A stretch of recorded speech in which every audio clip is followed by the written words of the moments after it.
በተለያዩ ዘመናት የተከሰቱ የፖለቲካ አለመግባባቶች፣ የትጥቅ ግጭቶችና የተሳሳቱ ትርክቶች የኢትዮጵያን ማህበራዊ ትስስር ፈትነዋል። ለጋራ ሀገራችን ችግር በጋራ ተማክረን መፍትሄና ብጃሉ ብርቶችም ጠረጴዛ ከበው ለተሻለች ኢትዮጵያ መምከር ከጀመሩም ቀናት ተቆጥሯል።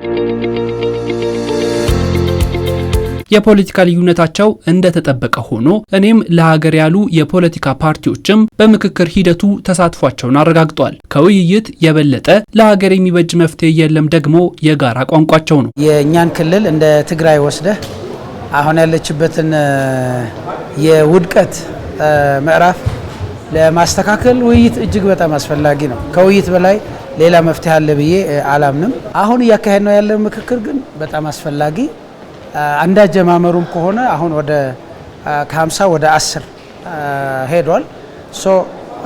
በጣም ትናንሽ ቡድኖች ማዕከል አድርገን ነው እየተወያየን ያለ ነው። አጀንዳው በተለያዩ አጀንዳዎች እየተወያየን ያለ ነው። እያንዳንዱ ሰው ሀሳቡን እየገለጸ ያለበት ሁኔታ ስለሆነ ሆፕፉሊ ለሁሉም የሚሆን ሀሳብ ሊመጣ ይችላል ብዬ አስባለሁ። አጋጣሚ ሆኜ ጠረጴዛው ላይ ያው ሰብሳቢ ሆኜ ተመርጫለሁና ሰብሳቢ ሆኜ ስመረጥ ደግሞ የመሪነት ክህሎቴ ትላንት ከነበረው ከየህብረተሰቡ ክፍል የመጣውን ህዝብ በሰከነ መንፈስ ሳዳምጠው የህዝቡ ጥያቄ ብዙ እንደሆነ እያየሁኝ ተገርሜያለሁ። እንዲሁም ደግሞ ሳየው 10 መሆናችን አነስ ብለን ግን በአጋጣሚ የኛ ግሩፕ ላይ ስመጣ ሁሉም ከተለያየ መሆኑን ሳይ ኢትዮጵያ በጣም ብዙ ነገር እንዳላት እንዳያርጎኛል። ደስ የሚል ነው። ጅማሮ በጣም ጥሩ ነው። ከተለያየ ማህበረሰብ ክፍል ነው የተወያዩ ያሉት። የፖለቲካ ፓርቲዎችም አሉ፣ ከሲቪል ሶሳይቲም የመጡ አሉ፣ ከማህበረሰብ ክፍል ከታች የመጡ አሉ፣ ከመንግስት አካልም የመጡ አሉ። ሄትሮጂኒየስ የሆነ ግሩፕ ኮምፖዚሽን ያለውና የተለያዩ ሀሳቦች ከተለያየ የማህበረሰብ ክፍል የተንጸባረቁ ነው ያሉት። የጋራ መፍትሄ ለማፈላለግ መተማመንን ለመገንባትና ዘላቂ ሰላምን ለማስፈን ጠቃሚ መንገድ በመሆኑ የሀገራዊ ምክክር ሂደት እየተከናወነ ይገኛል። ይህም የፖለቲካ ፓርቲዎች ሲጠይቁት የነበረ ሀገራዊ ጉዳይ ነውና ጊዜው ደርሶ አሁን ላይ በንቃት እየተሳተፉ መሆኑን የሚናገሩት ሀገራዊ ምክክር በኢትዮጵያ ደረጃ ለመጀመሪያ ጊዜ ነው የሚካሄደው።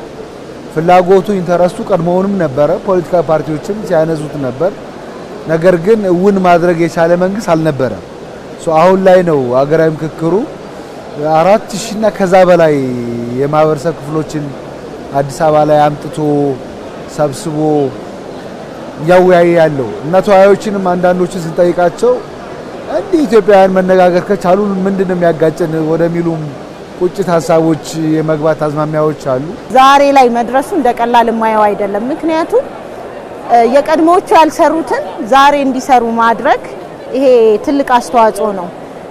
አሁን ላይ ያለውን ቅርቃሮች እንዴት መፍታት እንችላለን ብለን ስናስብ ሀገራችን የገባችበትን ማውጣት የምንችለው በሰላማዊ መንገድ ቁጭ ብሎ በጠረጴዛ ዙሪያ ህዝቡ ይመለከተዋል ተብሎ መሪዎች እኛ ይመለከተናል አይደለም ያሉት፣ ህዝቡ ይመለከተዋል። ይሄ ትልቅ ነገር ነውና ይሄ ህዝብ እንደሚመለከተው ያዩት ቁጭ ብዬ በጠረጴዛ ዙሪያ ሳዳምጥ ነው እና እንደሚመለከተንም አይቻለሁ። የምክክር ሂደቱ ለሀገር የሚበጁ ግብዓቶች ይገኙበት ዘንድ ከቡድን ፍላጎት የተሻገረ ዓላማ ማንገብ ይገባል ሀሳባቸው ነው። እኔ አሸንፋለሁ፣ አገኘሁ፣ ዛሬ ይሄንን አረግልሃለሁ ከሚል ወጥተን መደማመጥ የቻልን ጊዜ ያኔ ለመፍትሄው አንድ ስቴፕ ነው ብዬ አስባለሁ።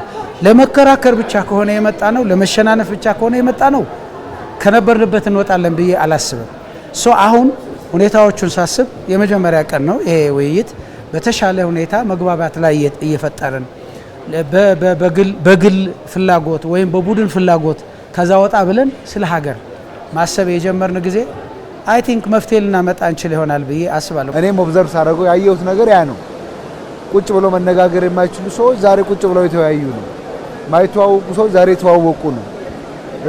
በአጀንዳ ላይ መነጋገር የማይችሉ ሰዎች በሀገራዊ አጀንዳ ላይ ነገ የኢትዮጵያን የወደፊት ዕጣ ሊወስን በሚችል ጉዳይ ላይ የተነጋገሩ ነውና ይሄ እንደቀላል መታየት የለበትም። ትልቅ ታሪክ አሻራን እያስቀመጥን ያለ ነውና ይሄ በጥሩ ሁኔታ ነው መውሰድ ያለብን ብዬ ነው ማስበው። ልዩነቶችንና አለመግባባቶችን በጠረጴዛ ለመምከር መሰባሰብ አንዱ ድል ቢሆንም ቀሪው የቤት ስራ ብዙ ነውና የተጣለብን አደራ ታላቅ ነው ብለዋል ተሳታፊዎቹ። የፖለቲካ ፓርቲዎቹ በጋራ በመቆም የማይሳካ ድል እንደሌለ በማውሳት ቁጭ ብለን በጠረጴዛ ዙሪያ ስንወያይ በጣም ብዙ የሐሳብ ፍጭቶች አሉ በጠረጴዛው ዙሪያ። ከዛ በኋላ ግን አለመግባባቶችን ወደ መግባባት አመጣን አንድ ድምጽ ስንሆን አየሁን። ከትላንትናውና ዛሬ ትላንት በነበረው አለ ዛሬ በነበረው የተሻለ ሐሳብ ስለሆነ ይሄን ሳይ በእርግጠኝነት በጋራ እናሳካዋለን የሚል ሐሳብ ነው ያለኝ። ይሄን ተስፋ አረጋለሁ።